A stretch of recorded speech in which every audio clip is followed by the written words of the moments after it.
Olá, que privilégio eu estou tendo de gravar esses vídeos sobre discipulado. Eu espero que esteja edificando a sua vida. Se estiver, clique, curta, compartilhe, faça com que os seus amigos possam entender a beleza do discipulado de Jesus. Ele continua e sempre será o nosso modelo para discipular vidas nos dias de hoje. Eu quero hoje trazer a reflexão, o entendimento que todo líder, todo discipulador precisa ter a consciência que um dia ele irá prestar contas a Deus das vidas que Ele nos deu para discipular. O nosso discipulado, o nosso treinamento, o nosso envolvimento com as vidas precisa ter o temor que o nosso trabalho é devolver a Deus homens mais próximos, mais apaixonados, mais envolvidos e mais pertencentes ao reino e aos seus valores. Cabe a cada líder, a cada discipulador, discernir os propósitos de Deus na vida de cada discípulo e assim ajudá-los a cumprir a carreira, adestrando de maneira correta e intencional e assim gerando na vida de cada discípulo fé, destreza, amor, paixão, capacitação para frutificarem e cumprirem o ID que Deus tem em cada vida, em cada um que foi salvo na cruz do Calvário. Ao anunciar a sua caminhada, ao chamar Pedro para perto de si, Jesus foi muito intencional. Jesus ele fez um diagnóstico do caráter de Pedro e estabeleceu um alvo para o trabalho que faria com aquele homem tão destemido e tão ousado.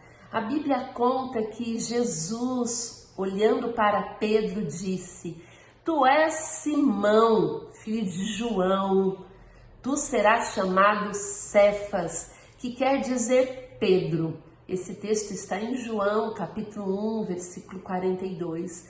O nome Simão significa caniço, ou alguém que ouve. Nada melhor para descrever a personalidade daquele pescador galileu. Ele era absolutamente instável, levado por qualquer voz ou vento de circunstância. Entretanto, Jesus fez um diagnóstico e assumiu, através do discipulado, conduzi-lo à condição de homem firme e confiável. Simão se tornaria Pedro ou Cefas, que significa pedra, firmeza. Esse era o caráter que o Messias queria desenvolver em Simão. A jornada de transformação de Simão em João foi árdua. Jesus teve que repreendê-lo muitas vezes e encorajá-lo outras tantas.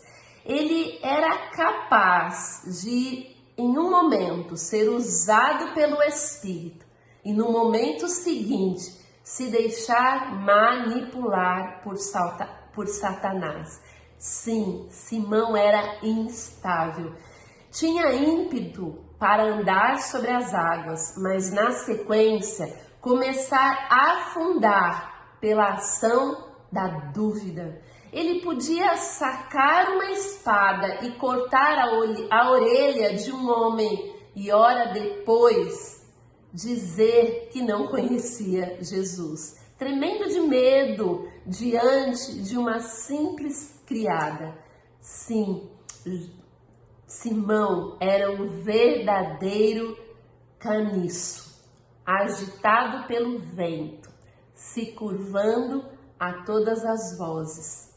Mas depois lá em Atos, quando nos deparamos com Pedro, quando nos deparamos com ele intrépido na festa de Pentecostes, pregando para mais de 3.000 pessoas de uma só vez, ou ainda mais tarde, recusando-se a parar de anunciar o evangelho, mesmo sobre a ameaça de prisão e morte pelas autoridades, nós não acreditamos tratar-se do mesmo homem, outrora tão excitante, outrora tão temeroso, outrora tão vacilante.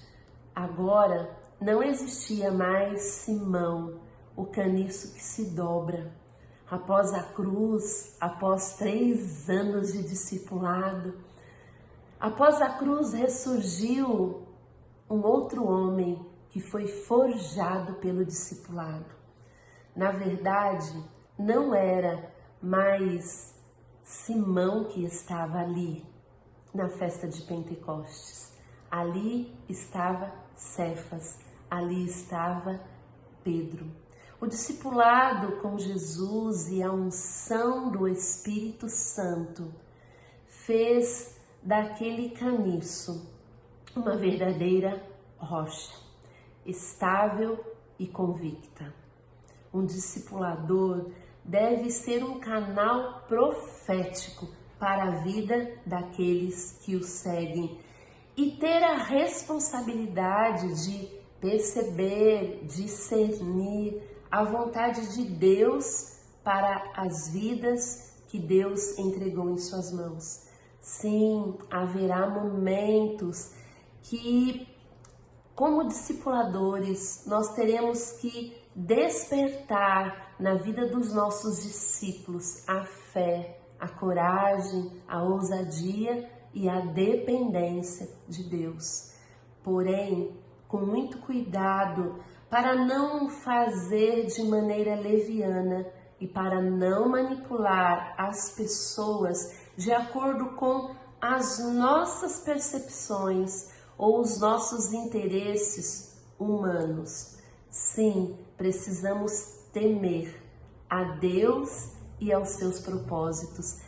Tanto o discipulador quanto o discípulo precisam saber medir e classificar o peso de cada palavra dita, orientada ou respondida no discipulado. Entenda que a orientação existe, mas a manipulação precisa ser extirpada do relacionamento líder e discípulo.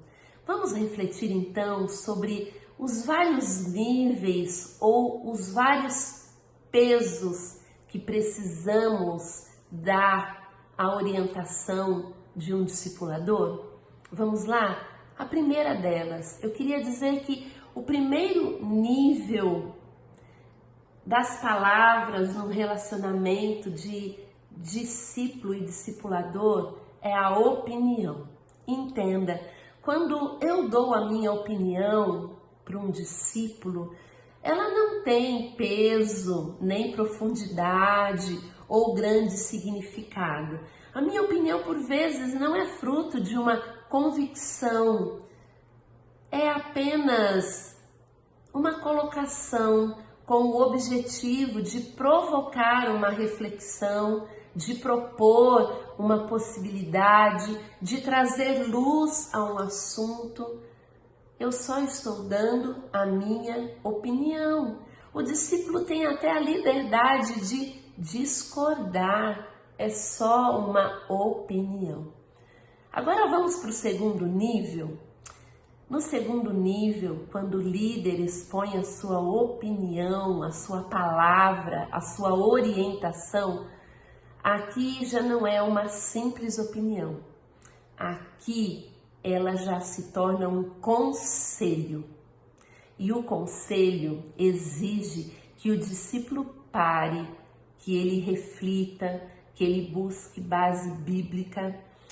No conselho, o líder já parou, já pensou, já refletiu sobre a realidade, já avaliou também princípios bíblicos antes de dar este conselho. Sabe, quem ouve um conselho, o discípulo que ouve um conselho, precisa valorizar, porque o discipulador parou, meditou e refletiu na palavra antes de expor o conselho. Quem ouve precisa considerar seriamente, embora ainda tenha o direito, a liberdade de questionar.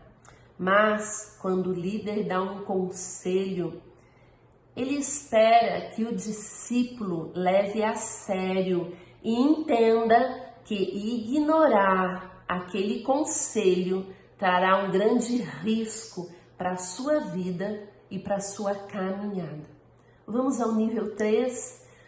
Começamos com a opinião, crescemos com o conselho que merece ser ouvido, merece a atenção do discípulo, mas o terceiro nível eu chamo de palavra de Deus. Nesse nível, todo discipulador espera obediência.